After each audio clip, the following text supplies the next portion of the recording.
Thank you, appreciate it. How did it feel being in the ring after being out, what, a year or two? About 2 years. 2 years. It felt good, man. It felt good to finally be back. By the time I got to the weigh-in yesterday, I was just like, all right, man, this shit really happening. It's really happening. We got to, by the time we in the locker, I'm like, damn, it's been a long time since it felt like this. You know, that little tenseness that's in the air. You know what I'm saying? I love the tension is in there. I kind of miss that feeling. I didn't even realize it. Do you feel any ring rust being out for almost 2 years? Maybe just a little bit, man. You know, the thing is, it could have been worse had we not done like the combat league and things like that. It could have been a real bad 2 years, and everything wouldn't have been clicking the way it's supposed to. But you know, I stayed as active as I could. You know, credit to the Team Combat League, credit to all the training camps I went to, and you know, helping him and my other teammate Greg Outlaw prepare for their fights. You know, I wasn't that motherfucker fighting. I was in the gym just fighting. You know what I'm saying? You caught him with some big shots. Was you frustrated that you couldn't get him out of there? Just a little bit, but I know Donald Ward tough as hell. Like, he been in Tony Harrison's and Patrick Day's, rest in peace to him. Guys, anybody else supposed to beat somebody, and out of his, 30 plus fights, he only been stopped like twice. So, you know, it was hard to do, but I was like, man, if you're going to stay on your feet, you're going to take all this ass with Like, you're known as a pure boxer. You seem to put an emphasis on sitting down on your shots tonight. Was that what the whole camp was about? Well, no, not the whole camp. That's just stuff I've been working on. Like, you know, it's always stuff you can work on. That's why when people take long periods out of the gym, not long periods out of the ring, long periods out of the gym, y'all missing out on opportunities to improve on your craft. So I just stayed working, I went to different gyms. I worked on sitting on my punches and everything. I took what I could. Like, times I went to Vegas and everything, I took what I could there, brought it back home, and just implemented to the game plan I already got. You know, as a pure boxer, just another addition to, just another layer to my game.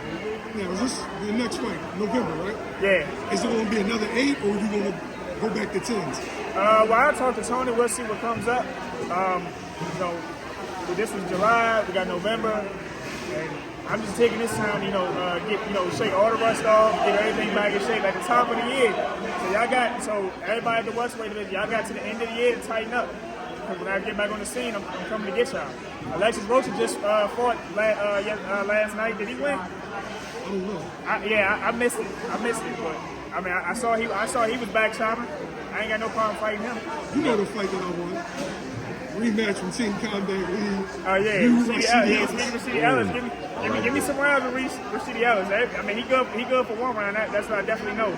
I get him in an actual fight. I think we'll have a different story. So let me ask you a question, Mike. We know you got to fight in November. Are you taking any fights in between that, or that's going to be your last fight of the year, the November fight? That'll probably be the last fight of the year, unless something pops up. Like I said, I sit and talk with Tony, but that's the main thing was we sat down and we had a phone. We had a phone meeting, conference meeting with me, my dad, Kristen, and Tony, and we just talked about that. Look, I got dates. I got July, I got November, and I got, I think he said February. So he said, yeah, those 3 dates at this venue. So he said he wanted me on all of them. Okay, so 2 dates in 2024, and you got a date in 2025. How active would you like to be in 2025? I mean, if we can get all 3 of them dates, that's cool with me. If something comes in between, though, I mean, because Jeter has gotten some of his fighters up against top ranked guys. You know, I have a name in the sport. That's the reason I was gone for 2 years, for real. They know I'm still a threat.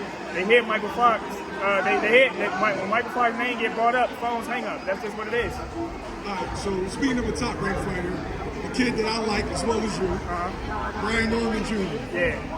2-3 fights, or you got the one, maybe one more. Is that a fight that makes sense? I think it does. I definitely think it does. I mean, especially if I can, work on getting ranked in the WBO. I'm hearing him and Tiafimo are in talks. So, good luck to Brian Norman on that one. But cook the shit up to him. I always look. There's the thing about Tio. What I'm realizing about him, when his back to the wall, that's when he really shines the most. If he can't, if there's somebody get up for him, if everybody gets talking about and Brian Norman going to get him, that's when Tio shows up and shows his ass.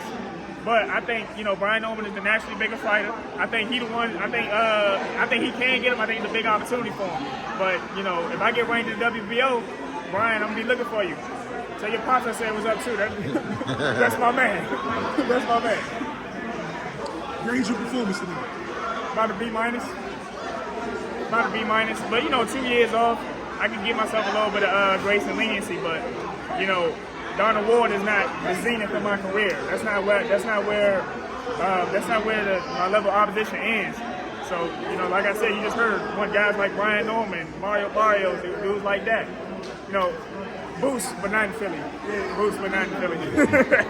Shout out to Boost, shout out to Boldy, shout out to YSN Sports Media, shout out to Underground Boxing. Underground Boxing. Shout out to Underground Boxing. My bad, bro. I'm sorry. It's all love. What did it feel like to be doing the ring with you? So many fights have fell out, you know, for various reasons. Like, what was that feeling like? You know it's definitely going to happen. Man, it was just a thing. Like, even when I chose the song, I mean, it really spoke to the moment. Like this is what I do. This is my life. I gave everything to this. And I mean, the key to being good is treating everything like it's your first go at it. When nobody knew who I was back in April 18, 2014. I didn't know who Jamel was. I didn't know who Underground was. They didn't know who I was. Now I come around. I appreciate y'all making the trip and things like that, but I treat every time like it's the first go at it. Like I got to make a statement every time. Mike, I'm glad you're back. I would have drove 4 hours to see this. That's why you're my dog. Appreciate you. That's why you're my dog. Appreciate you, bro.